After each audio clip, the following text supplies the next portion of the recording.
Hi, I'm David Norris, and I'm serving up the perfect podcast, Pompey Platter with Russ, Daz and Haz.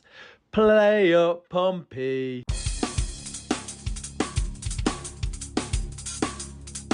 Murphy scores! A magnificent goal! That's just wonderful from Josh Murphy! Shaughnessy, great saving! Shaughnessy at the near post! Chance for Colby Bishop over the goalkeeper, off the post and into the back of the net! Colby Bishop! Lang's got his fourth! A fourth for Callum Lang!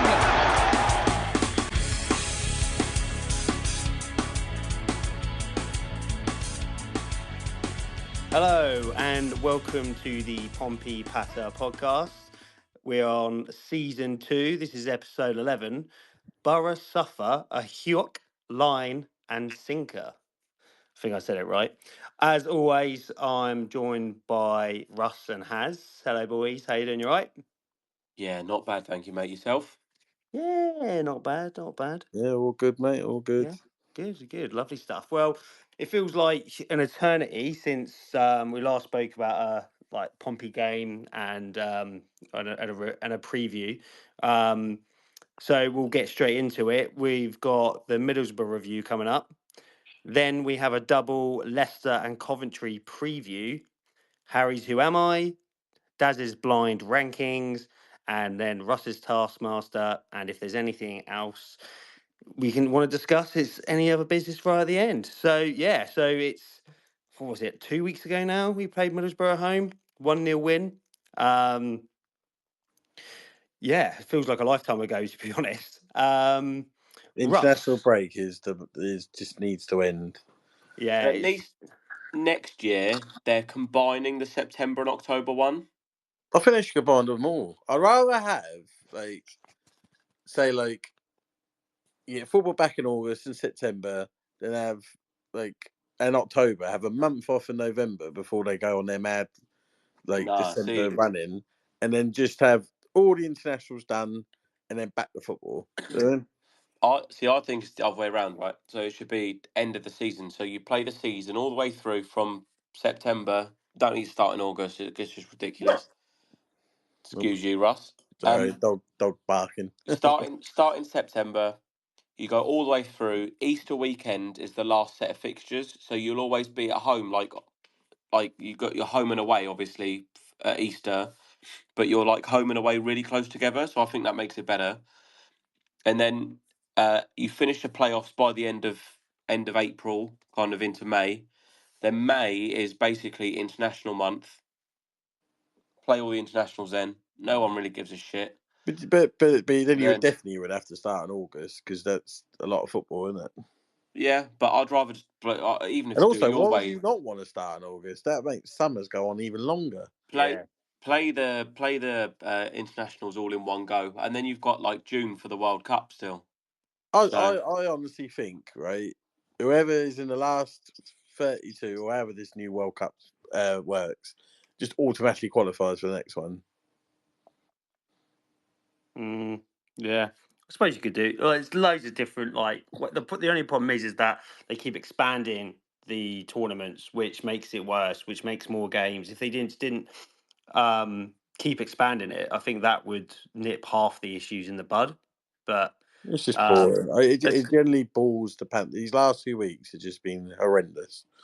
Yeah, I mean the only sort of internationals I do like watching when it comes to England is the games against like Wales or like if we play Scotland. See, I didn't watch the Wales game, but I'd rather watch the Latvia game because it actually means something.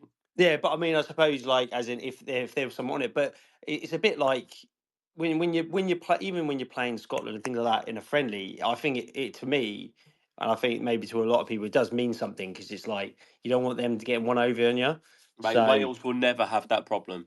Well, Trust me, we will never have that problem with them. They're literally full of a load of English rejects. Half of their team aren't actually Welsh. Well, same with like Scotland and Republic of Ireland, isn't it? Really, I suppose. Yeah, that's why we've got nothing to worry about. No, exactly. Right, let's get over that depressing sort of international chat and let's get into the real stuff. So, Middlesbrough at home, 1-0 win. Russ, what was your thoughts on the first half? It's really hard to try and remember a game that was so long ago. Yeah, I can remember. I can remember about the first 20 minutes. Sort of felt like we couldn't get in the game at all. But defensively solid. You know, I think Middlesbrough had a couple of shots that went miles over the bar. Didn't really look like they were going to score, but you could tell that they were definitely on top. And then as the game went on, it felt like we started to get more involved. The other end of the pitch, the crowd started getting a bit louder because I thought it was dead atmosphere that first 10, 20 minutes. I don't know why. And then it's one of them games where it just not a lot happened really, did it? It was quite a poor game to watch from both sides. I think Middlesbrough were poor. I don't think we were much better. It kind of reminded me a bit of the Preston game where it just was, you know, just, and as I said in the last pod, you know, before the Milan one last week, I just want to be excited and it's still not happening. I mean, I'll take the win. Don't get me wrong, I'm not going to moan about, you know, winning a game, but we're just very boring to watch at the moment. But you know, the shining light at the moment is Yang, isn't it? He's sort of the one that kept getting you off the feet while Murphy's not around. But it's just so frustrating. So many to like I'd be fuming if I was Bishop. So many times he's waiting for that ball to come in the box, and it looks like they're going to cross it, and then they don't, and then they turn, and then they pass it back, and he looks like he's about to lose his fucking head. And he's the one getting the slack, and yet no one's giving him the fucking ball. I don't understand. Again, I think we feel like we're having this conversation every week at the minute. It's not Bishop's fault. There's no service. No, there's nothing. There's not the, you know, Yang is working his way around, like making his way into the team. Obviously, the last few games he's made from Ipswich onwards, he's made more of an impact. But they're different kinds of players to what we have in when Josh Murphy plays, where he literally just gets the ball and has the ability to whip it with either foot any direction and find Colby Bishop. And we don't have that right now. No. Can you remember the last time Bishop had a shot? And that's not his fault. The ball's just not coming to him. No, he can only do so much, and when he's getting manhandled the way he does as well, which sometimes he does make the most of it, and other times he literally gets GBH committed on him and he gets nothing. But I feel like referees see that fact he's a bigger guy and think, oh, I don't need to because he should be able to do it. Whereas if it was like Connor Chaplin being handled the way Bishop is, he would be getting free kicks every day, every time. Yeah, I mean, but speaking of the ref was disgusting. I don't care anymore. All of the refs are shit, really. I don't normally get wound up with referees, but that was shocking. That was an awful performance from the fact ref. that we managed to win when Boro basically had 12. It was 12 men. 12 like men. You couldn't but Bishop would get dragged around, thrown on the floor, kicked in the head, and the ref wouldn't even look at it. We would literally just poke them, and it's a free kick. It was. Yeah, I watched the game at home because I was still not feeling great. I was feeling a bit rough during the week, and obviously, so I've got like different angle from it, got highlights, like replays, things like that. And there was a couple of instances. I'm just thinking, I don't know what you've seen there. Like there was I think it might have been Ogilvy on like the halfway line. He goes in and fine tackle, and he gives a free kick for it. I was like, I just didn't understand. Obviously, from that camera angle, you can't see Messino, but I could probably He was going mad guarantee all game. Yeah. he was going crazy. And it's like, I've seen like some people mention about Messino saying he's too animated and things like that, but I don't blame him when it's situations like that. And it's like, Are people actually saying that? So Well, we went from like a Kenny Jackett, who literally you might as Oh. well just put a cardboard cutout. yeah. And, No, you know, I'm not talking about Pompey fans. I'm talking about fans of other clubs. I was going to say, Jesus Yeah. Christ! Like, No, we moaned we wanted a more animated manager. yeah. No, that's the thing. I meant I should have said of other clubs, like I've seen Right, on okay, like that's online fine. and things like that. But yeah, it's I don't know. Has like do you think I was going to say something about Chaplin then? Totally forgot. So do you think like it looked from the TV like Chaplin is starting to show sort of, especially in that first half and early in the second half, sort of what he can do and the sort of Chaplin we're expecting? At points, nothing really made for me. I'm still quite disappointed in him so far.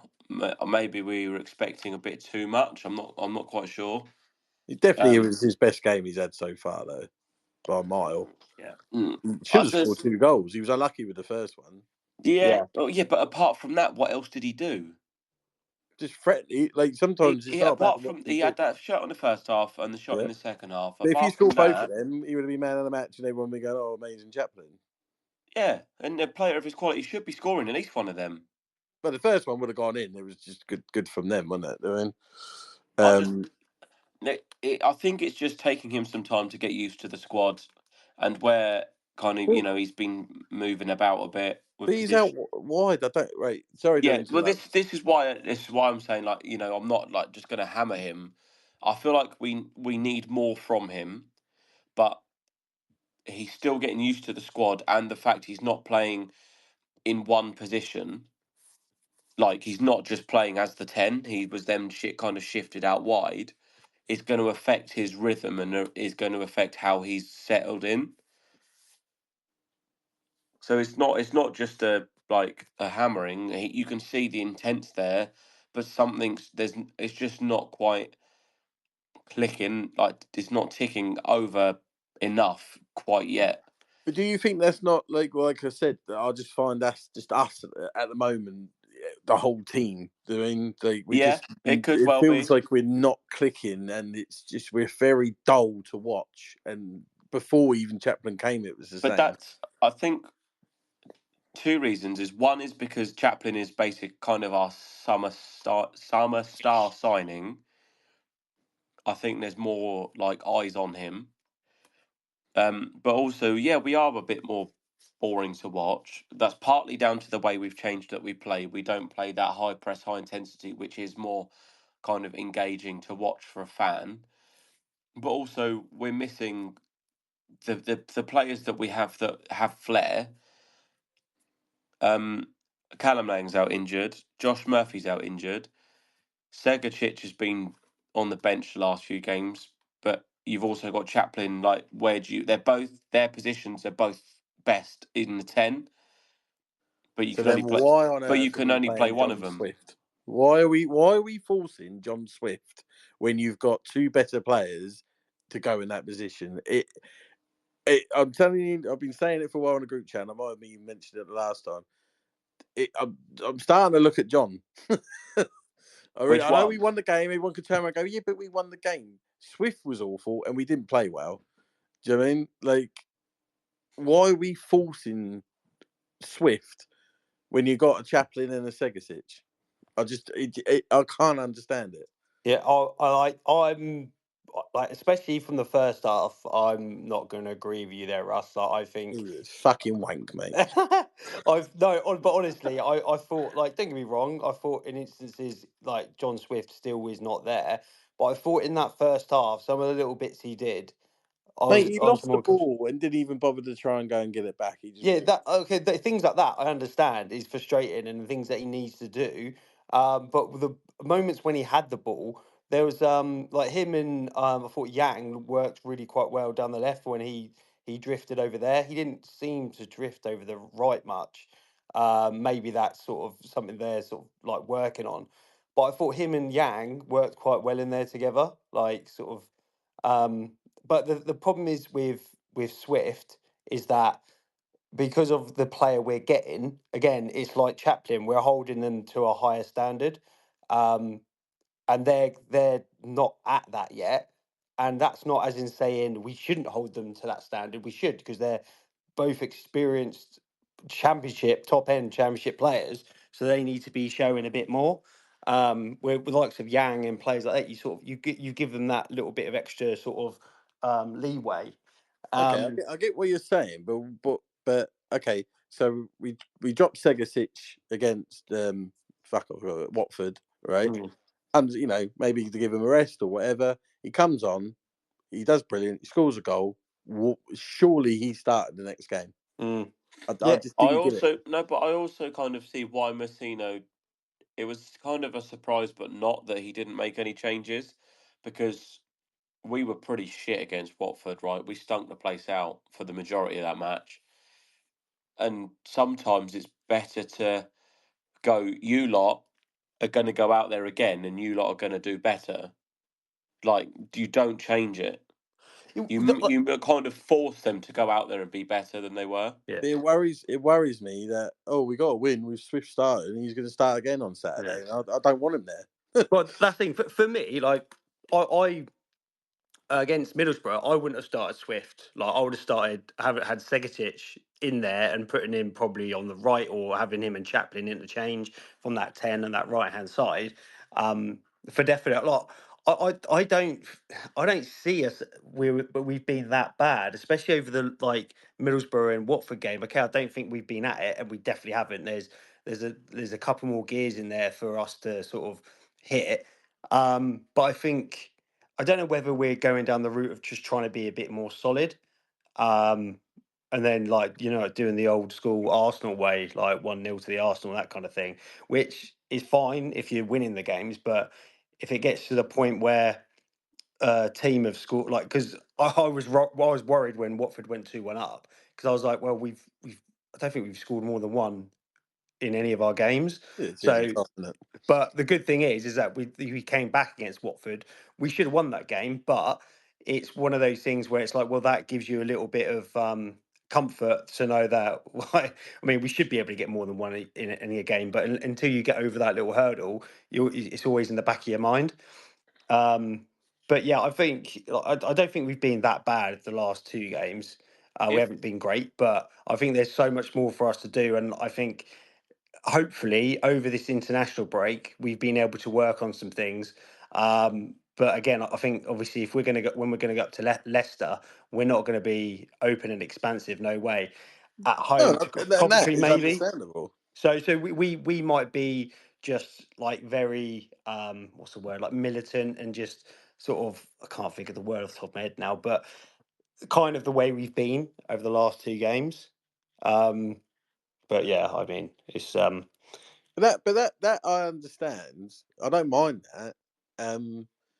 But at home, I don't know. I just, things like the passing doesn't, I feel like we can't string more than 5 passes together. Defensively, I've got no issue, and being solid is fine. But this is the problem when you're missing your two main attackers in Lang and Murphy. But even before, we weren't exactly exciting to watch, were we? I thought we looked all decent against Oxford. I know it was on the start of the season and that. But yeah, we aren't playing great football. But the fact that, okay, we lost a couple of games in a row, but we're sat in 14th place with 12 points off 9 games, and we're not playing anywhere near as well as we know we can. As I said earlier, if you're winning and getting results when you're playing shite, that's a good sign. Very good sign. Because it means that when you actually start to click, we will hopefully start to see more than a 1-0 win, because we've literally, Watford was our top scoring in a game of 2 goals. We want to be able to go, when we play teams like Watford, and we should have gone ahead in that first half and got 2 and 3 in the first half, and that's what we're lacking at the minute, is going and getting that second or third or fourth potentially. Last year when we beat Coventry, we went away and Callum Lang decided that he was just going to score 4 goals all by himself. That's kind of what we're lacking. Definitely, yeah. But defensively, though, I thought Josh Knight was outstanding against Middlesbrough. Yeah, he was. Williams had a good game. Paul, I'm a big fan of Paul. And Ogilvie looked a bit more like himself. He said he looks a bit off it lately. Maybe the bang to the head or the neck injury. Where we now learned Farrell's injured and has been injured for a while, that he probably just played on an injury, and maybe that's why he's not quite looked himself. But again, there's just nothing wrong defensively. Pack's been outstanding since he's been back in the team. Zell's probably been our best player so far this season. It's just then once you go beyond that, probably other than Seggers, the others just and obviously Murphy's had his moments, but he's been not fully fit, so it's hard to have a go at him.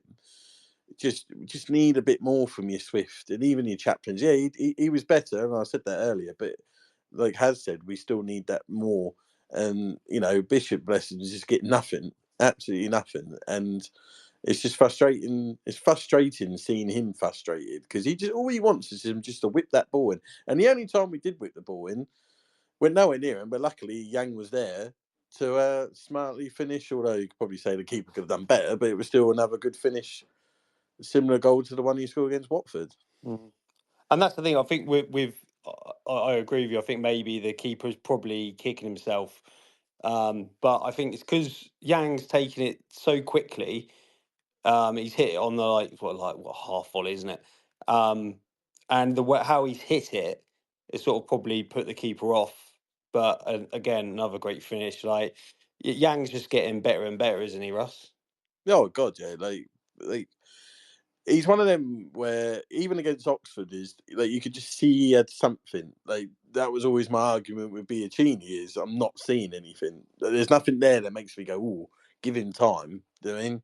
Where with Yang, it was like, okay, give him time. He could be a player. That was always my argument with Dazelle last season. Was I've seen enough to know once he's fully there, he'll be a good player, and turned out to be right. I believe the same Yang, and I'm also going to bring Harvey Blair into this because I genuinely think he's going to be a baller. Yeah. He just needs to stay fit, doesn't he, Harvey Blair? He just needs to get some game time again. So he got half an hour against Watford. What did he get? He came on towards the end against Boro, didn't he? I can't remember now. Was it towards the end he came on? I'm not sure, but he just looks like he's a dangerous, good player. I mean, he's got a lot of potential. But he came on the 78th minute against Boro. Yeah, and I think there was quite a few minutes added on, if I remember rightly. Would you start him on the weekend? You have Blair, Chaplin, or Seggers in the middle, Yang on the left, and then Bishop up front. I'd probably say if Yang wasn't in the form he was in, I don't know if it's a good idea to have both of them against a Leicester. Does that make sense? Would you save it for the home game then? Yeah. Oh, yeah. I really like the look of Blair. He's now my new boy. Nothing against Dazelle. You don't need me anymore.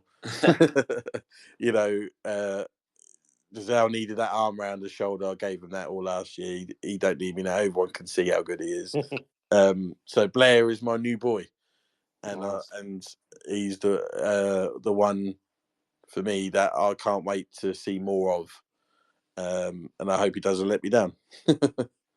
Obviously wrapping up as we're looking into the second half, that obviously I think people have been worried about the quality we've had off the bench, and I think especially against Middlesbrough, everyone that came on I thought were pretty effective. Like, what did you think of the changes, like the likes of Mark and stuff like that? Yeah, I thought Devlin and Kozlowski came on and made a kind of an impact. It felt like they were the kind of players with that right intensity that is what we needed. Obviously, in the second half, we definitely sat back and allowed them to have more of the ball.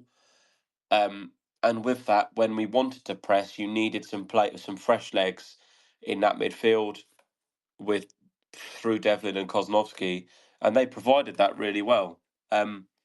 It's hard to judge really more than that because again we gave up so much of the ball that you didn't really get to see them kind of show their real class. But defensively wise,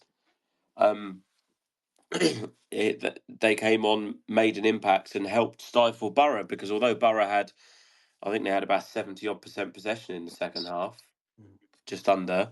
They didn't really do a lot with it. They had one shot on target, and Bursic never had a lot to do the whole game. He could have had a cup of tea most of the game, you know? So, yes, you have a lot of possession via just passing it around.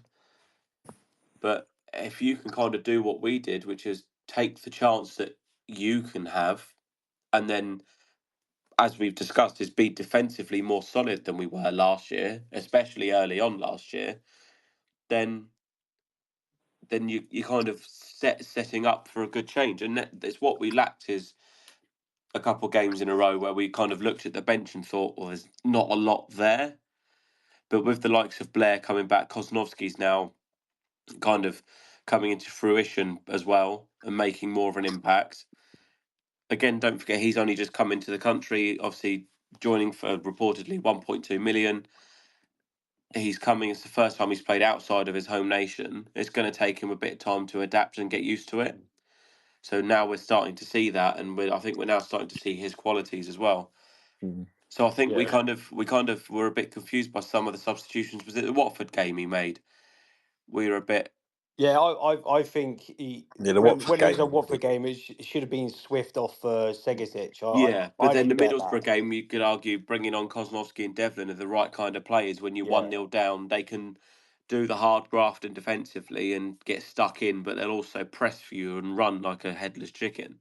And that's the thing, Messina's he's not going to get everything right. He is only human, but obviously he's a god amongst us. But like he's gonna make like certain change, like decisions that aren't like are going to be a bit like perplexing. Again, we don't know what's going on behind the scenes. That there could be reasons for those changes, and he might not like divulge them. Like obviously talking about Mark, I'm not going to say his surname. I felt that sort of watching that second half in parts. I thought he was impressive. And the thing is, with these players that come from abroad, who had never played Championship football, coming from like the Hungarian league and things like that, it's when they're first coming on and they're trying to work themselves into the team. It's just seeing those little glimpses rather than watching them for the whole time they're on. It's just seeing a couple of little touches and like a couple of bits of magic, and that's what I kind of look for in Segicic before he came over, and some of the games he played at the start. It's just those little things that you do, like those little touches. And there was a bit where I think Mark had the ball and it looked like he was going to lose it, and just a bit of quick feet, and I think he won a free kick. And I like that. But who I am, I mean, I've been impressed with him since he's been here. But Devlin, when he's come on at right back, not only has he looked really solid defensively, he's opened up teams and going down that right hand side and has created like good opportunities. Obviously, the one for Murphy against Preston when he came on before Murphy left for Leicester. And then obviously you had like I can't remember who he went to set up for other games. Sorry, but he's a lot of real bundle of energy. And I saw that in the news. He has said the right back is his position. Like Russ, do you think like that's Devlin's position, like, and what he should be going for? Yeah, I think even Northern Ireland managers said that he sees him as a right back as well, isn't he? Yeah. So I don't think to be a central midfielder, you need to have that like awareness all around you. Where Devlin's a bit more, he sort of just looks forward. I've seen that and also heard that criticism from Messina as well, and that's why right back suits him. So he just has that sort of tunnel vision.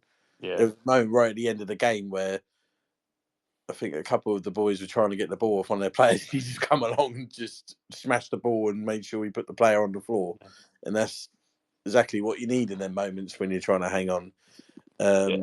But yeah, no, he's a great player to have around. I love the fact he's embraced he's a sub as well, because he's not kicking off and squinnying, you know.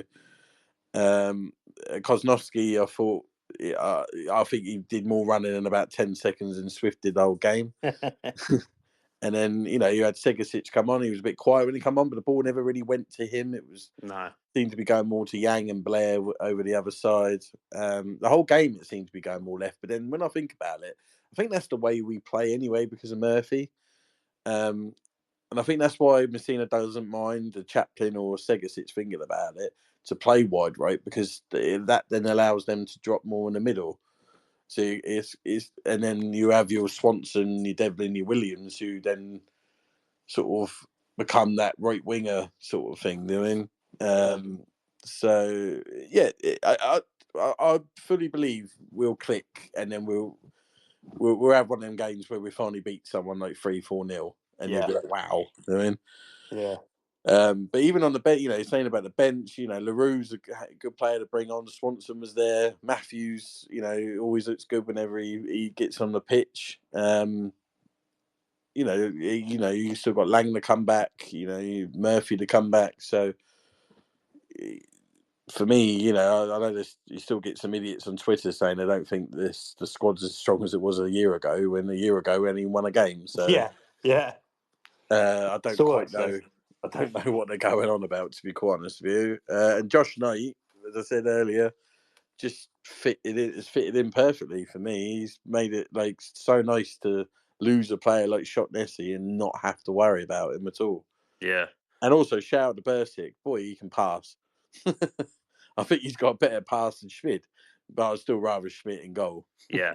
And that's the thing. It's with Bursic in goal. I think he's done pretty well so far. I think there was one instance in the first half or second half where he didn't flap at it, but he went out with one hand and then sort of dropped it, but he collected it. So the good thing is, like, I think if you've got Killip in that situation, maybe the rest of his game goes downhill. I don't know if there's anything you guys want to talk about. I was going to do man of the matches, but there's no point because I know Russ will pick Swift, so there's no point in. Well, man of the match in that game was just Yang, innit? I think it was Yang, closely followed by Marlon. Yeah. Oh, mate, again. Knight. We have to. I've got to put Josh Knight out there and all. Yeah, I think where we haven't been amazing, I think basically since when he came on against Ipswich. I know Ipswich dropped off and the game had changed. But as soon as Marlon came on, it wasn't nothing against LaRue. He was doing okay. He wasn't particularly doing anything wrong. But when Marlon came on, he came on, he sat there in front of the defence and just started to make things tick, which is exactly what he's the best at. He's definitely got. It's like he's got like a point to prove, isn't he? Mate, I don't think he has a point to prove. I think last year, it was harsh to kind of judge him because a lot of the time he was playing out of position. He had a slight injury. He had a couple of bits of niggles last year, didn't he? And then he ended up playing at centre half for a solid amount of games, which can't have been easy for him. He's not anywhere near a centre half. I think he has got a point to prove because he was fifth choice centre mid beginning of the season. Now you wouldn't drop him, would you? No, but you've now got a fully fit Marlon. I don't think he's got a point to prove. I think he was probably thinking, I've got a bit more of a challenge this year to kind of solidify myself in the starting 11. But we all know that he has the ability to start. Like we don't think, oh, why is he starting? He might not have the legs to start every week now, but that's where you've got LaRue to hopefully kind of interchange with him. But since he's come in these last few games, he's been outstanding. He's grafted. He's shown real leadership, which I think is an important part of his game as well. And alongside Yang, have been our best two players from the Ipswich game. And I put out a tweet on our socials about Yang and the fact that you got to think he's only been in the country since January. He doesn't or didn't speak any English when he arrived. Went to Spurs. Obviously, they've already got Son or did have Son, so you've already kind of been signed. Hopefully, as South Korea's next big thing. There's probably a lot of expectation on him in South Korea and then at Spurs, thinking, can we get another Son? He wasn't there very long, shipped out on loan to QPR, didn't really get him. I think he only started 2 games in a row as his longest streak at QPR. Scored twice in 14 games in half a season. Again, it's not the most appearances. Went back to Spurs, pre-season with them, back to his homeland on pre-season. Then as soon as he got back, he came here. So he's not had anywhere to settle down, anywhere to kind of get used to life the other side of the world from where he's been. So it's going to take him some time to get settled and get kind of integrated into the team. And you can see he's playing with a smile on his face. He scored 2 really good goals. Both goals are very similar. Could have easily leant back and hit the scoreboard with them, both of them. Quality technique. Yeah, and that's why we said in the group chat he deserves more time than Bianchini does. You can see he's got a little bit more about him than Bianchini, and I'm not digging out Bianchini, but you can see he's kind of that next level ahead of where Bianchini is. So yeah, I think 19 years old as well. He's only a young kid still, and he's managing to come over. And if he can keep that going and fill that hole that Josh Murphy is leaving at the minute, the longer he can keep this streak going, happy days. And I just want to like sort of what we're saying about Pack. Like he looks absolutely at it at the moment. His confidence like must be through the roof at the moment because some of the passing, but in the Watford and Middlesbrough game, the Watford game especially, because when I was at the back of the threat end, it just he looks like he's got his confidence back. The way he just splits the sort of their front line and their midfield, and just like some of the balls he was playing across himself, like I was wincing because I was like, geez, like he's going to give that away. That's a dangerous pass, but he just whips it. And I think he's really right at it. And if he's not at the confidence levels, if his confidence goes even higher, like he's going to be back at his best. And I just love watching Who? Marlon Pack pass. The Yeah. way he drops deep, picks the ball up, and he just splits lines, and like he just pings it, and it just like fizzes off the floor. It's literally something I dream of. Like it's beautiful, and I really hope he keeps at those levels and keeps going because like he deserves it. After like sort of the amount of work he put in last season to fill in like at centre back, and like that's not his position. He's not a centre back, but he did it. He didn't moan. He got on with it. He's a true professional in my eyes, and I hope he can keep at those levels this season and finish the season really strong with us. But is there, after that Marlon Pack loving for myself, is there anything you boys want to talk about, or happy to move on with the previews? I'm happy to move on. Yeah, we're good. Yeah, lovely. Have you got us any little stat pack? I do. So obviously we've got Leicester away this weekend on Saturday, 7:45 kickoff in the evening, which is a very bizarre time for a Saturday kickoff. That's due to Leicester Tigers, the rugby team, also being at home Saturday at 3 o'clock, and the police went, "Please don't do that. We don't like it." So they moved to football. It wasn't going to be on Sky originally, but Sky Sports have now decided that they will show it. So it's on Sky Sports Plus. Do you think that's because of Mandrick? They only announced it after that, so maybe. But it again, it's as we discussed last week. It's very fitting that the two of the 3 English clubs that he played, owned, are playing each other, and obviously we'll do our own thing at Fratton Park, I'm sure, for Milan. Leicester are unbeaten in their last 5. 4 of them draws. They won last time out away to Swansea, which isn't a particularly easy place to go. They've scored 7 goals in the last 5. They haven't lost in the last 7. They're currently 3rd on 16 points, 4 wins, 4 draws, 1 loss, goal difference of +5. Again, it's a team that, yes, been from the Premier League, but they haven't been able to spend the same amount as Scum and was it Sheffield United came down. No, who was the other team that came down? Luton. No, I don't know. Scum. Ipswich. That's Yeah. it. God, mine went blank.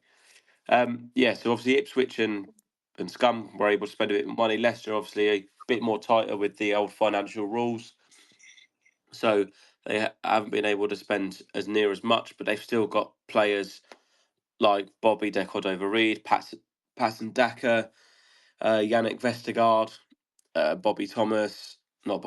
Luke Thomas, Ricardo Pereira, who played for them in the Champions League. What a career he's had with them.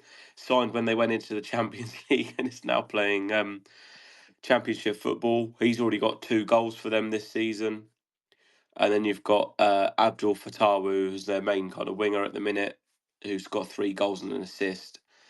So when their manager went there, obviously they changed manager. Marty Cifuentes, who was at QPR last year, went there. I think I tipped them as the one that would be like the failure of the season of the team. But I forgot about Ruben Selles being useless and just basically being shit at Sheffield United. So yeah, they've had a pretty decent start where they are. I don't think they'll be complaining under new management and kind of a couple of new players in. So what are we thinking, boys? Oh, I thought you were going to say when was the last time we beat Leicester? Oh yeah, that is true. I should be looking at that. It was 1-0 to 2011, if I remember, or 10. I remember David Nugent scoring. I was waiting for that. That was, sorry, I missed that. Yes, 19th of March 2011. Yeah, it's the only time I think we've ever won at that ground. The last time we actually lost to them was September 2010 when we lost at home in the League Cup. All right, but that was just literally like the couple of days before we stuffed them 6-1 as well. Yeah. Wasn't It was 3 days. So Great, we lost one of the greatest goals for Michael Brown that night. Oh, as well. he turned into Messi for 10 seconds. So we beat them 6-1, then we beat them 1-0 away. Then the last 2 have been drawn home and away, 1-1. So we've actually had the upper hand over the last few meetings. So update on the fixtures. We didn't actually. Did we get a prediction from you, Daz, for Middlesbrough? Yeah, I said 2-1 win, Segicic. So I got the result, just not the score or the player. Yeah, annoyingly, I was happily sacrificed the point For Bishop. But also to hopefully double jinx us and get the win, and it worked. So I'm happy with that. So after the Watford game, we did that. Yeah, so Daz gets 1 point. I get none because I went for a draw. Russ gets none. Ooh, so Daz pulls even further ahead at the top, up to 11 points. Russ on 7. I'm on 5. Right before Christmas, I think I was bottom and then flew. Yeah, I know. So Leicester, Russ. I'm gonna go for a draw. Yeah, I'm gonna go a draw. Fuck it. Goal scorer. Yeah, I'm gonna back him until he does, and I'm gonna go Bishop. He's gonna score eventually. So what score draw? 0-0. Oh, sorry, 1-1. 1-1. Dazzy. Yeah, I had 1-1 as well. Just because it's one of those things. Obviously, Leicester are definitely going to score, and I think we've got it in us to score. We play better against like the like so-called bigger teams. But I just think if Leicester score 2, I can't see us scoring 2, so I'm going to positive just say 1-1. And I think maybe we could go with then. Let's go with Yang as well. Let's make it 3-3. Lovely. I was also going to go 1-1, but I won't, just for a bit of differentiation. I'll go for a 0-0. So that means if that's bang on, you also get the extra point because of no scorer. Yeah. Yeah. Just for a bit of differentiation, Leicester have drawn. Yeah, they're unbeaten, but they've drawn 4 out of their last 5. I was going to go 1-1, but I don't. Again, I kind of agree with Daz. I don't see us scoring 2, especially away from home.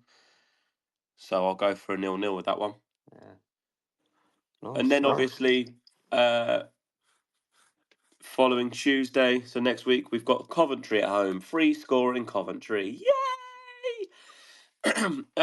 Obviously they are top of the league at the minute, unbeaten in 9 games, 5 wins, 4 draws. They've been absolutely whooping everyone recently. Last 3 wins are 5-0 against Sheffield Wednesday, 4-0 against Millwall, and 3-0 against Birmingham in that derby. So they're on 19 points with a goal difference of plus 20. Haji Wright's already scored 8 this season. They've kept the most clean sheets with 5, and they've obviously scored 13 goals in the last 5 matches. The last time we beat them at their place. Oh, at their place? It's not even at their place, is it? No, it's at home, isn't it? You Beating fucking 4-1, idiot. mate. And who scored all 4 goals? Mr. Callum Lang. He did. It's got 4-1 written all over it. Wow. I think I'll that's take got that. a good ring to it. That's got a good ring to it. As long as it's not 4-1 to Coventry. Wow. Oh, I forgot to do the referee in the last game as well. The referee for the Leicester game is Farai Halam, who refereed our game in the EFL Cup this season against Reading at home. He's only reffed 3 games for us in total, 1 being that Reading game. Last year he did our 3-0 loss away to Blackburn, and then my God, we ain't got him, have we? Yeah. Fucking hell. He was one of the worst refs I've ever seen. I know. And then no. he did a 5-1 win when we beat Gillingham 5-1 in the EFL Trophy in the 23-24 season. So is this the Leicester game we got in? Yeah. Can I change my prediction? No, it's locked in now. Fuck's sake. We're bound to have 2 clear penalties, and then they'll walk out there and Maradona in the net and he'll play on. And then the Coventry game, we've got Gavin Ward, who's reffed us 24 times previous. Fucking hell. How long's he been around? He's a little mate, isn't he, with blonde hair? I believe so, yes. So the last time, he actually reffed our 1-0 loss against Coventry away from home last year. He also refereed our 2-1 win against Middlesbrough. What was his name again? Sorry, get what? Gavin Ward. I actually think he's all right, actually, from what I can remember of him. I'm pretty sure he's a little bloke with like blonde, short back inside kind of thing. We've lost 2 out of the last 8 that he's reffed. Nice. He's not a very card-happy referee, he is not. No, he's as said, like I think he's actually pretty good, actually, and I'm like not one to. He is blonde, yeah. Yeah, I'm not one to throw praise around. I think I might Google him as well. Just double check. Yeah. That literally means that the most controversial thing's going to happen against them. Yeah. Against us. What's the shit one that we're going to have at Leicester? Farai Halam. How many yellow cards does he hand out? I need to know for my bet builder. Let me just get that back up. Yeah, Gavin Ward, that is the mate I'm thinking of. Good yeah, boy. I think he's all right. Farai Halam, so far this season, 5 games in the Championship, 24 yellow cards. Oh, he's definitely going on my... So, over 5 cards, first game of the season, he gave out 7. Then the next game he gave none. Then the third game he gave 7. Then he refereed Ipswich beating Sheffield United 5-0. He only gave 2. And the last time out in the Championship, he did Southampton versus Middlesbrough, and he gave out 8. So he's an all or nothing then, isn't he? Basically. Right, I think I'll go safe and go over 5. And I feel like he's the kind of referee that would just book Terry Devlin for looking at him. So we'll go for Daz this time first. Well, I've just had a quick look at the table, and obviously, if Coventry don't lose on Saturday, they'll be unbeaten coming to us. And at the moment, this season, we're the only team to beat Middlesbrough, and we're the only team to beat Preston this season. So I am going to go with. I don't know whether to go like 3-2 or 2-1. Let's go 2-1 Pompey, and I'm going to go with Yang again. He's going to get 4 and 4. Jeez. So you went 2-1 Pompey, Yang, yeah? That's it, yeah. Oh, I said I was thinking about 3-2, but no, 2-1 Pompey. Russell? Russell, what have I done wrong? I got a feeling we beat Coventry. I don't know why. It would be, again, it's a very Pompey thing to do. Yeah, under the So lights. Pompey, so Yeah, and Pompey. also, if I remember rightly, they when Lampard took over, they came here in mad form. And that was when Callum Lang went, "This is about me." Yeah. I'm gonna go. What did you go for, Des? 2-1. Oh, that's what I was gonna go for. I'm gonna go for. I'm gonna go. I'm gonna go. Fuck it, I'm gonna go 2-1. The problem is with us is that we can't think that we're not going to concede. So Yeah, exactly. Yeah. you either have to go 2-1 or 3-2. Like you're not going to go 3-1. No.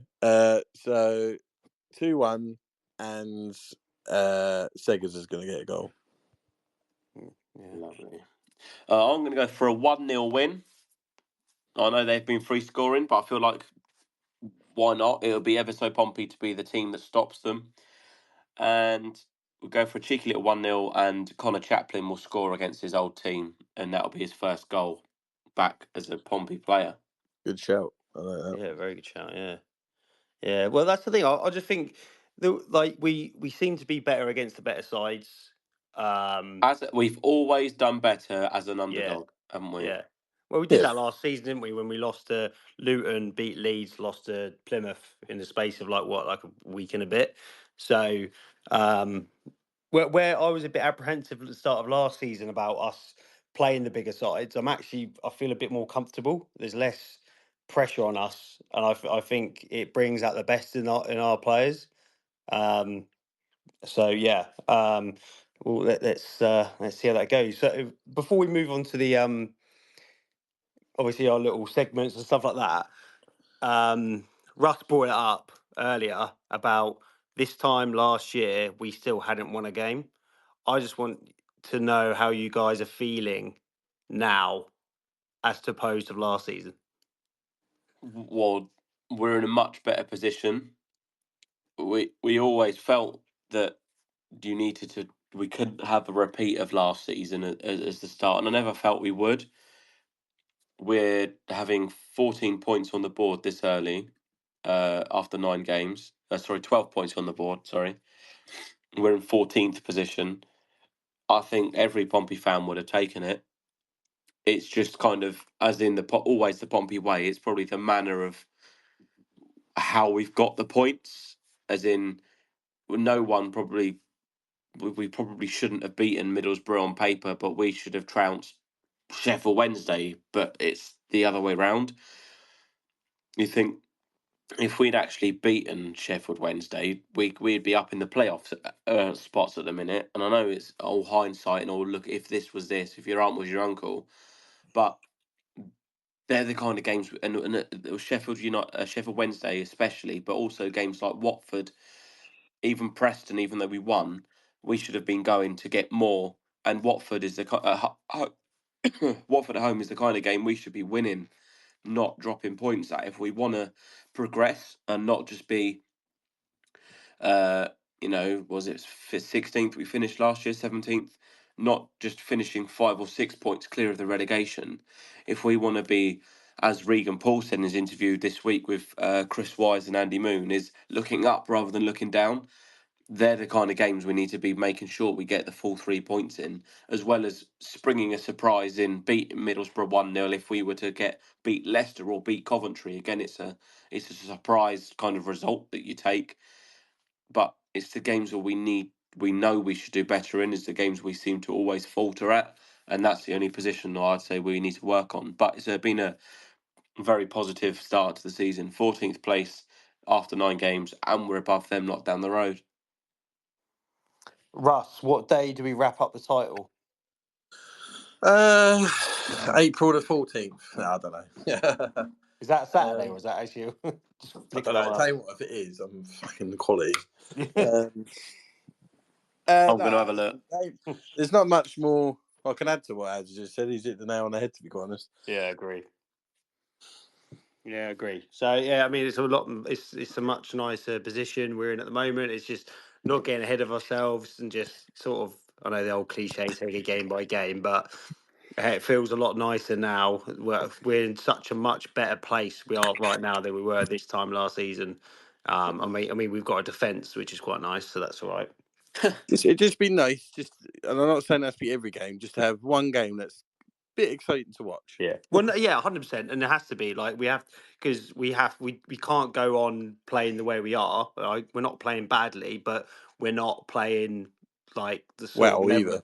Well, yeah, exactly. We're playing like very moderate, sort of middle of the road kind of stuff at the moment. And you can't keep going on like that in the Championship. You might be able to get away with it in League One, and you'll definitely get away with it in League Two if you've got a quality bunch of players. But in the Championship, you're going to come unstuck more often. So we just need, and hopefully that sort of, I think, just for us at the moment, is just improving that final third part.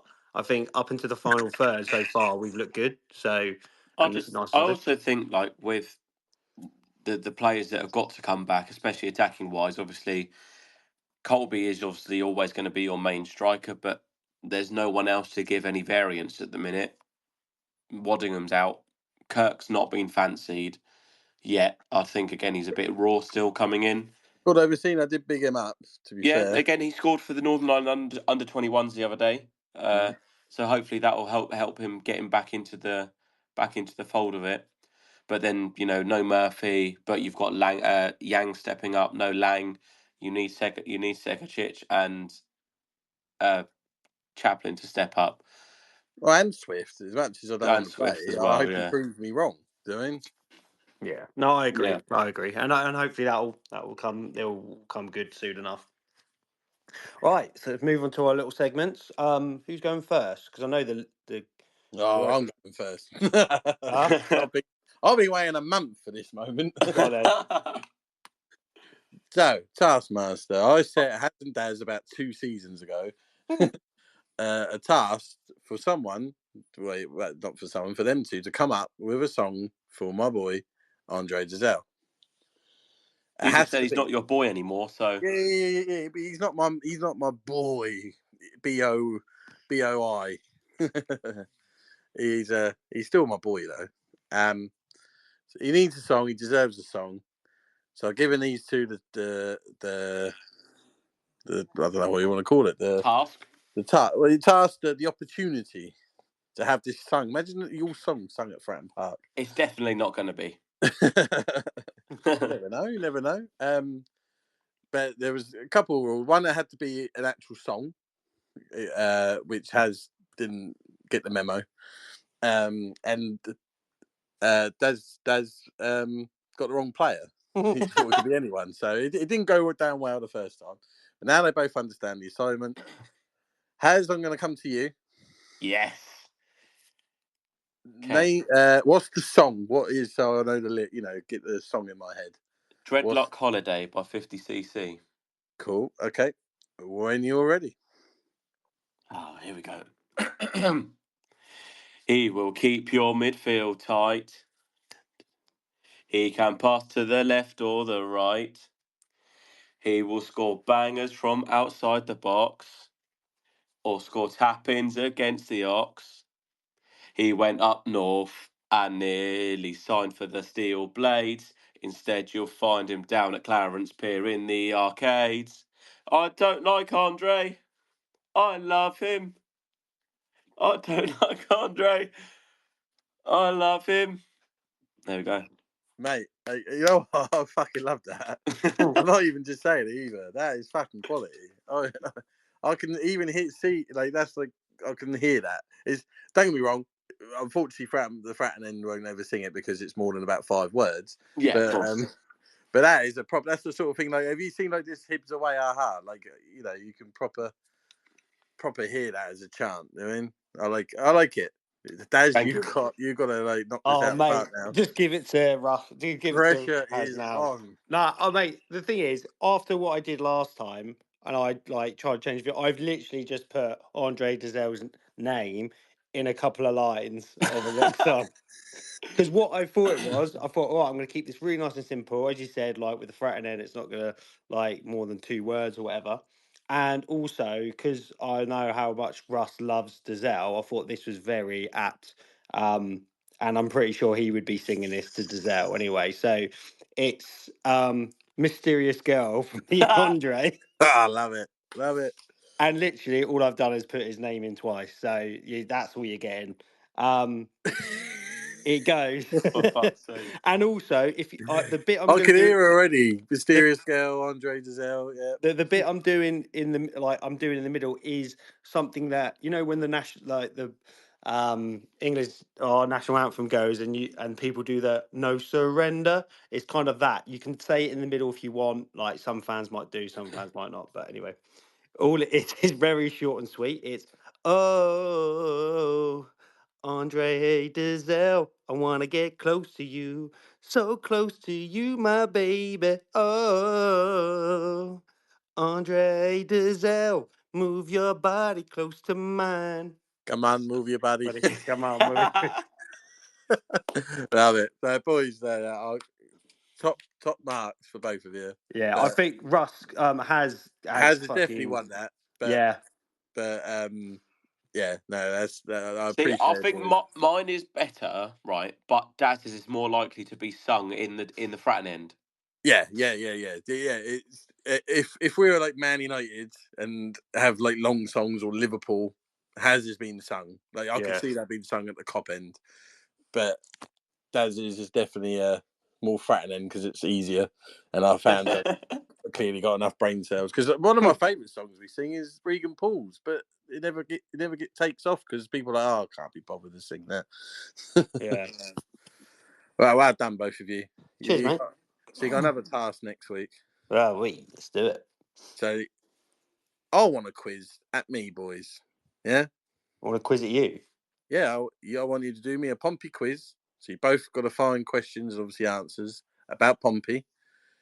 But the task is you want me to answer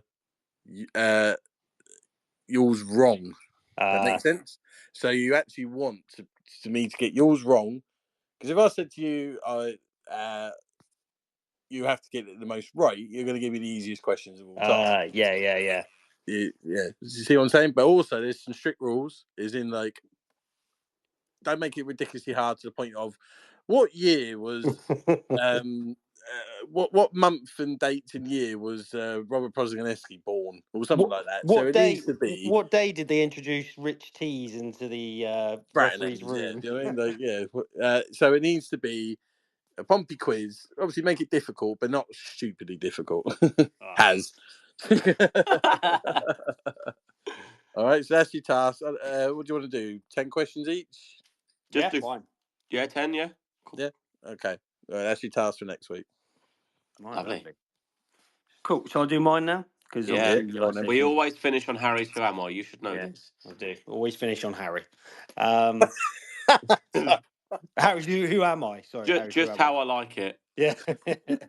Right. As because like obviously trying to think of new ideas for Pompey players, I'm gonna probably move on to like just random football sort of situations, these by rankings. But as it was the international break, I thought I would use these are Pompey players that they weren't necessarily at our club when they were playing international football, but the majority of them are, because I just had to stat pad a few of them in there.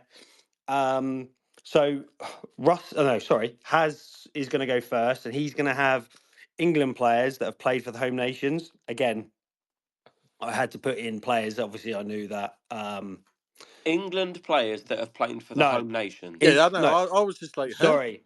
I meant Pompey players that have played for home nations. Right, there we go. That's what I meant to say. Sorry, I played. Right. So right, okay, yeah. So they could have had one cap. They could have had just been in the squad or that sort of stuff. But they have been in international squads. So has got the players that have played for Pompey from the home nations. So we're looking Scotland, Wales, England, Northern Ireland. And then Russ, you've got international, beyond rest of the world. Rest of the world, yeah. ROW. So obviously none of these players are ridiculously bad. Obviously, I can't because they wouldn't have played international football. They've all played. Colin Zimba played a lot of times for Zambia. That's true. Yeah, actually, there's one or two in the international ones that might raise a few eyebrows, but here we are. So are you ready? Come on then. Come on, move your body. We're gonna go with Joe Morrell to begin with. That's a hard one, isn't it? Because the first one's always 7. Yeah, I think that's fair. Just because you think, depends who he's going to go for, but you think of the other players that we've had at the club that have exactly. played. Yeah, I would probably said the same, actually.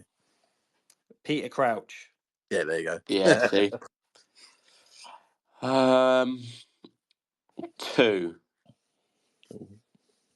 Peter Crouch 2, lovely.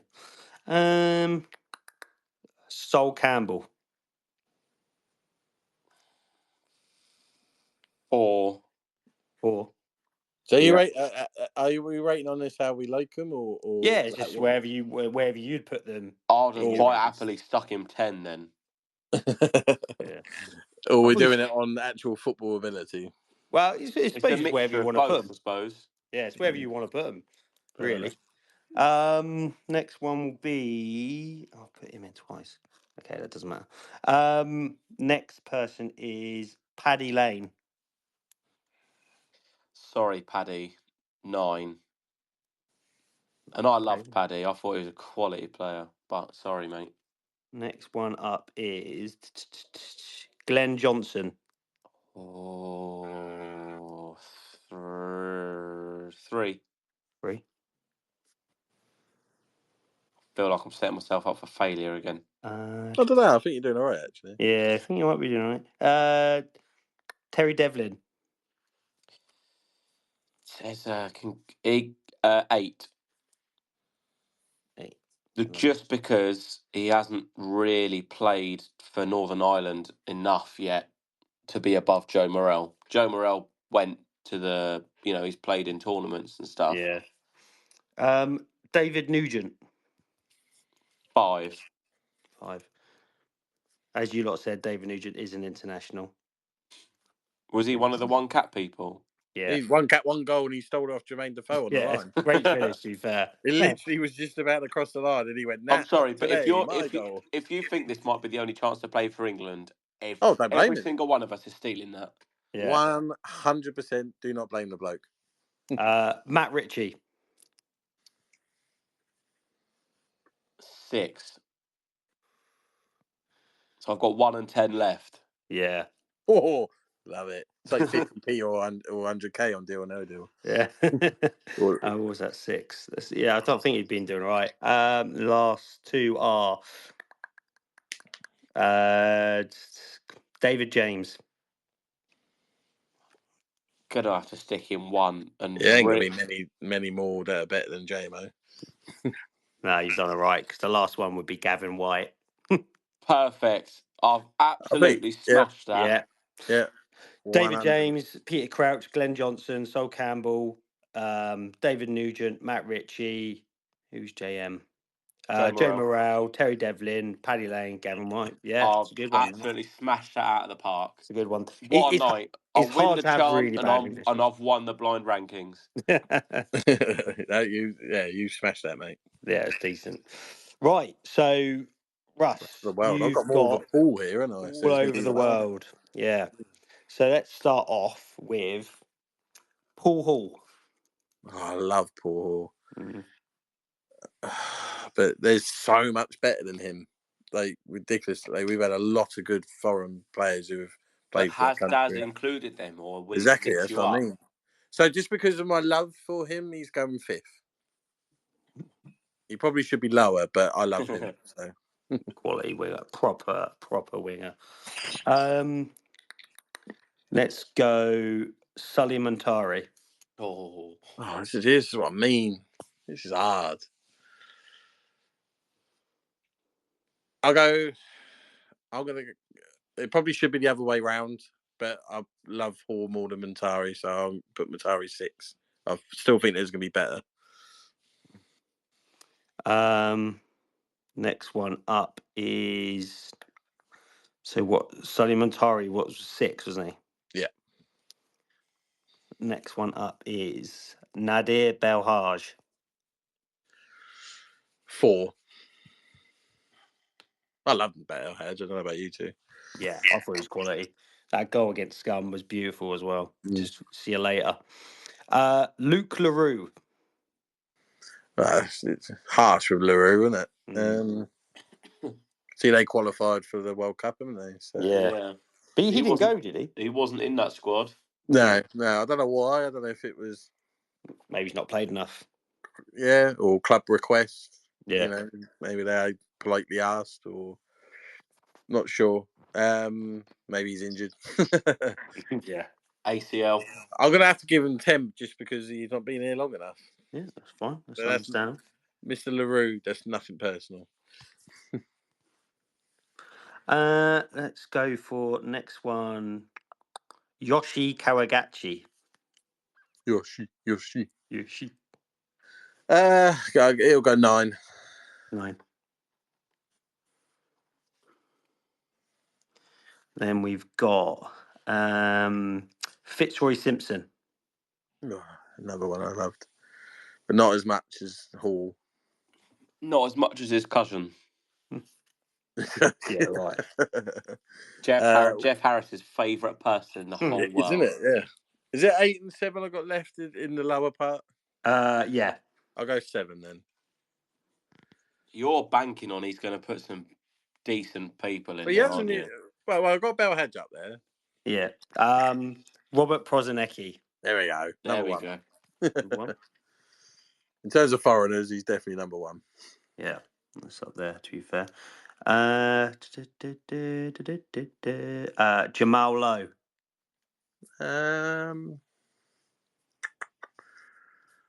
Do I? My love for Lowe was ridiculously high. But do I do it? Do I put him 3rd? But that's too high, or do I put him 8th where he probably belongs? Just think of Notts County. I'll happily put him 3rd, even for the Sunderland goal and all. Papa Bouba Diop. Oh, see now I wish I put Lowe 7th and Diop 3rd, because I've got a feeling you're gonna go like Cranjar or someone like that in a minute. Oh, so what have I got left? 2 and 8. Fuck's sake. Bloody fucking Jamal Lowe. He has to go 2. He has to go 2, and I have to hope he's just going to give me someone's shit. Yeah, Kisingi Yengi. Oh, there you go. Oh, yeah, I think I'm probably Lowe's a bit too high, but other than that, bang on. I was like, when you said Papa Bouba Diop, maybe going like 8. I was like, go on, put mate. So I'd say other than Lowe, the rest is bang on. Yeah, so you're all right. So Prozinecki 1, Bouba Diop 2, bless him. Jamal Lowe 3, Belhaj 4, Paul Hall 5, Sully Montari 6, FS, who's FS? Fitzroy Simpson 7, Singy Yingy 8, Yoshi 9, and Luke LaRue in at 10. And hopefully Luke LaRue can go up that list as the season progresses. I think he will. I think he will. Yeah, I think he might be able to push past Yoshi and Yengi at some point, I reckon. I hope so. If you can't get past Yoshi, then I'll be worried. Yeah. All right, Haz. You ready? Bring it. Go.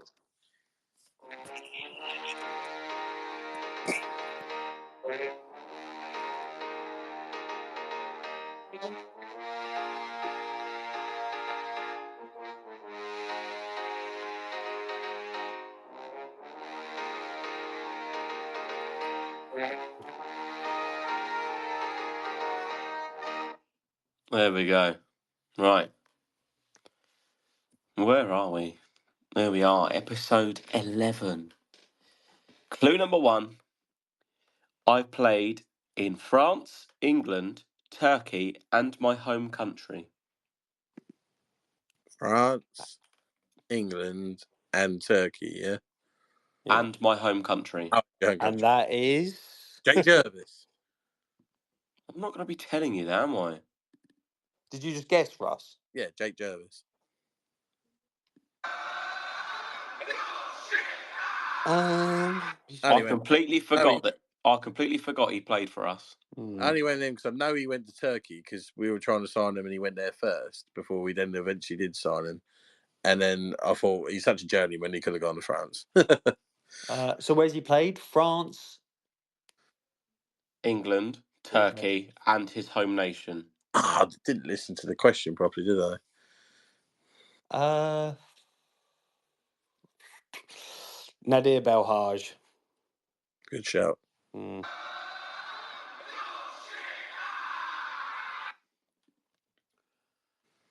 Clue number 2. I played with Patrick Berger and Steve Finnan, but not at Pompey. Now, I'd imagine Finnan and Berger were at Liverpool together. Yeah, they would have been. I'm pretty sure. Would they? I'm just trying to look at the kits. Well, this lad could have. Like, where else did Finnan play? Well, I'm pretty sure Finnan was at Fulham. I think Berger was gone. I don't think they would have played together at Liverpool. I think Finnan was just after. Well, no, because Finnan, I'm sure Finnan was. You know when Michael Owen scored his 2 late goals against Arsenal, I'm sure Finnan played in that game. Actually, now you say that, I'm just trying to think of kits. I'm trying to put all these players in kits. If not, it could be Villa. I think Finnan only played for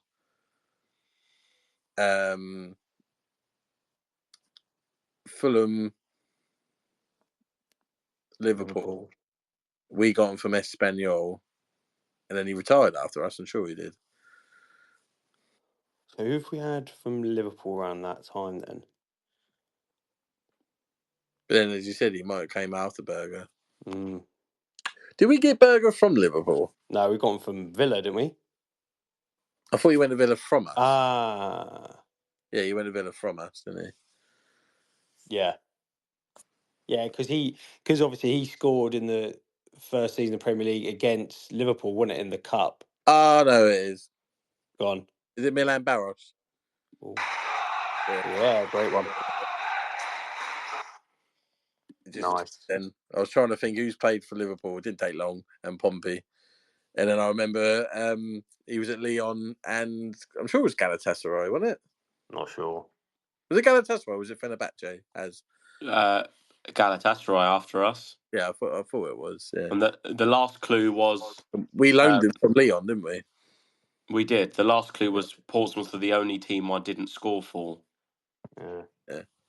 He scored for everyone else. Right, how's he got to do another one now? That was too quick. Which is mental considering how much of a pivotal part he played in us actually winning the FA Cup. Yeah, I know. But I think that was all he ever did, really, wasn't it? The league games, I don't think he did anything. But no.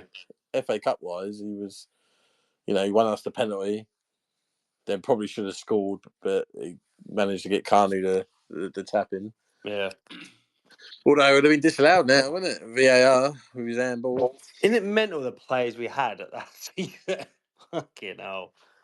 Mate, I generally think the year after the FA Cup, if we had kept that team like we should have done before, and the money never did go on, and I generally think that they were looking at Champions League football, and that could have been a thing. Yeah, that would have been crazy, wouldn't it? Crouch always says when he came here, he was like this, this team is unbelievable. Like, there's no reason why they can't push.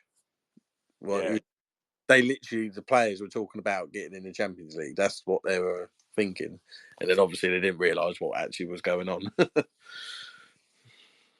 Ridiculous. Has you gonna do another one? You want another one? Yeah, it's only 9:20. Oh, only 9:20. We're Right. getting too good at this. They're now no longer 2-hour shows.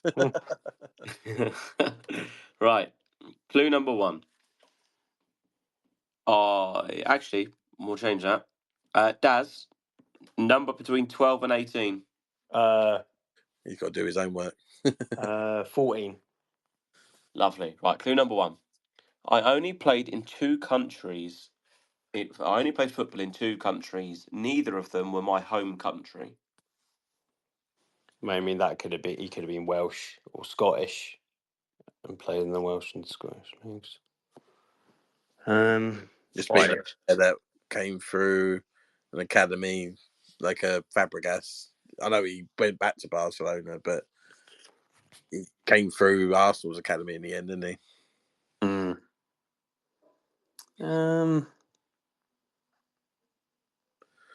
I'm going to go for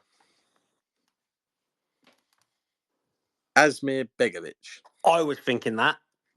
That's a great shout. That means it's wrong. Yeah. That's one player I was thinking, actually. He came through our academy, and I think he played for that. I like to call him carrier bag, that quacker bag that are in the Champions League now. Carabag. Yeah, I always call him carrier bag. So I thought that would be the 2 countries, because I'm sure the rest of his time he's been at English clubs. Yeah. Daz? What Welsh players have we had? That's a shout. A lot of Welsh players don't ever played for a Welsh club. Well, they'll go play in Scotland or something like that. Do you mean? Yeah. Morel? No, he hasn't.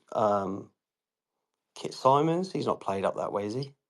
I swear you last season you went Kit Simons every week, didn't you? I did. Yeah. Did he ever play in another country though? Do you ever remember?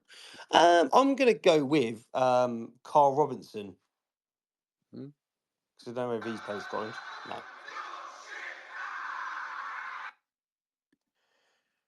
Carl, wait, what Carl Robinson? What, the one we had recently? No, the Carl Robinson centre mid was season we got promoted out of. That's Carl Robinson, isn't it? Centre midfielder. Is that Carl Robinson? What, the manager that plays for this manager's Salford? No. Carl Robinson. You mean when we got promoted to the Prem? Yeah. God, I forgot he even played for us. Yeah, I know who you're on about now. Yeah. Yeah. He's Welsh. Yeah. I'm with you. Clue number 2.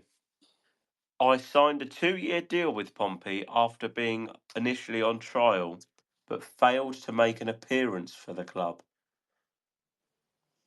Jesus.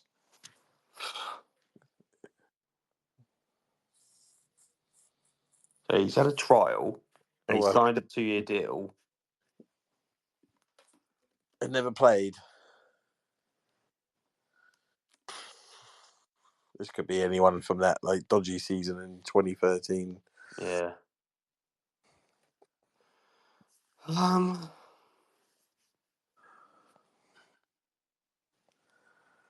just think of Richie Duffy for some reason, but I don't think he's played. That's not a bad shout because he never played for us, did he? No. Go on, Richard Duffy.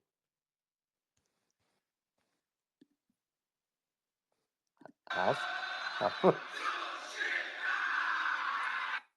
Okay.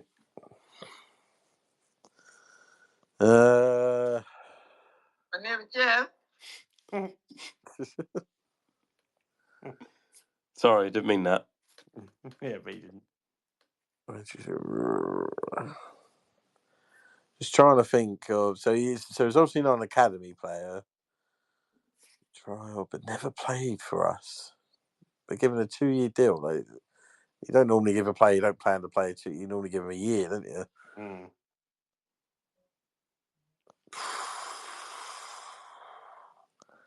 Thing is, you forget about players who don't play for you, don't you? I mean, Could this be a goalie, maybe? The sort of thing a goalie would do, 2-year contract, don't get a game. So what, like, if we had, like, a Welsh goalie, or... I don't know, to be honest. This is the answer. Oh, I can't think of anyone. My brain ain't coming. I'm just gonna say, I know it's not, just to move on, Joe Morrell. Has he ever played for us?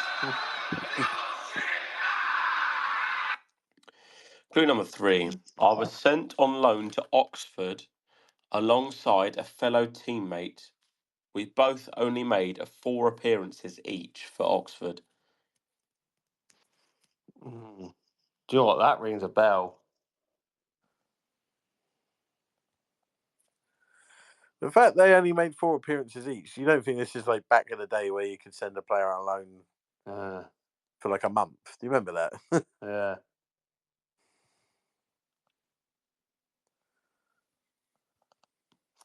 Jesus Christ! So he's got sent to Oxford with another player. Was that a loan or just a signing? Loan.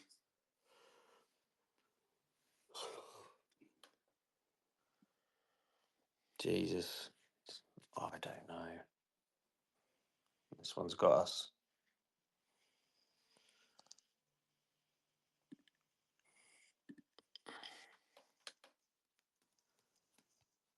They've been on trial, given 2-year deal. Never played, went on loan to Oxford.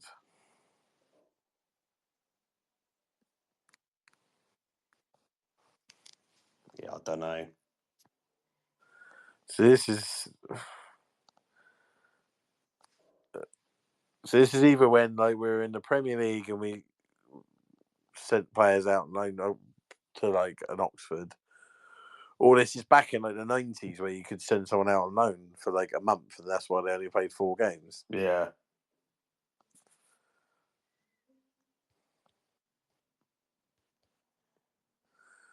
Oh, I still think it might be a keeper just because of the 2 years.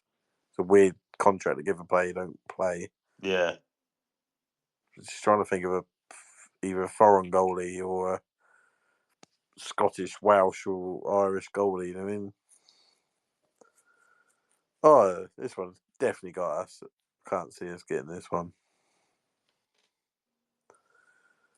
Might have to concede defeat and get more clues. I'm happy to concede defeat, but we get more clues. Des, what about you? Yeah, same here. Cool. Can we have can we have some more clues that it has? But you won this one. Lovely.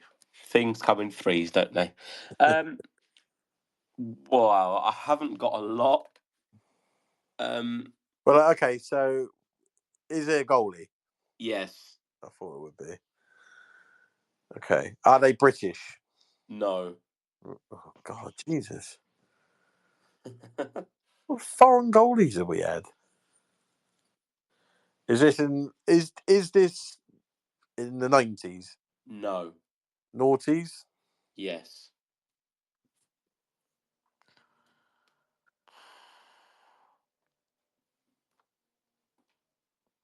Not did Daryl Flahaven play? He's English though, isn't he? Don't know. He was born in Scum, wasn't he? Yeah, but that doesn't mean he's English. He could have like Scottish thing. But I'm sure he'd be classed as English though, wouldn't he? Don't know. Well, no, not if like you like Che Adams But, is like Scottish. Well, technically Scottish, plays for Scotland, doesn't he? But yeah, but that's just because he got called up. yeah, Darren but Haven never got called up to. no, but he might see himself as Scottish though. Maybe. Well, Aaron always had an England flag next to his name in the programme, so I'm pretty sure Darryl will be the same. Just trying to think of players that didn't really play for us at all. Also, Daryl Flahaven was never around in the 10s, though, was he? In the noughties, sorry. No, true. All I can think is players who did play, like Vesterveld and Cernicek and Wapana. Fuck me, what a player he was. They played games for us, though, didn't they? Yeah, that's what I mean. It's got to be someone from like the 09-10 or they went after like Begovic left and people like that. Just trying to think who these keepers were. Or did we have like a young goalkeeper that was like highly rated?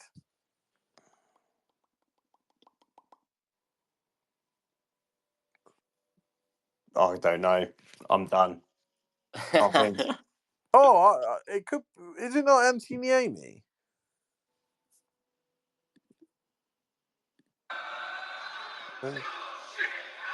Oh, then Perth our misery. Andrea Guatelli. Never heard of him. Never heard of him. He signed a 2-year contract in August 2004 following a trial and went to Oxford in March 2006 alongside Liam Horsted. I generally have never ever heard of that player. Wow. No, same here. We could be near. Yeah. Well, Fair enough. I'll win. You do 1-1 tonight. Yeah. Lovely. So, is there any other business? Are we all right? Are we good to wrap up? There was a question I wanted to ask, but I forgot what it was. Brilliant. And you moan at him about being old. Yeah, well, I'm catching up. So Pop it on a postcard, and then we'll answer it next week. I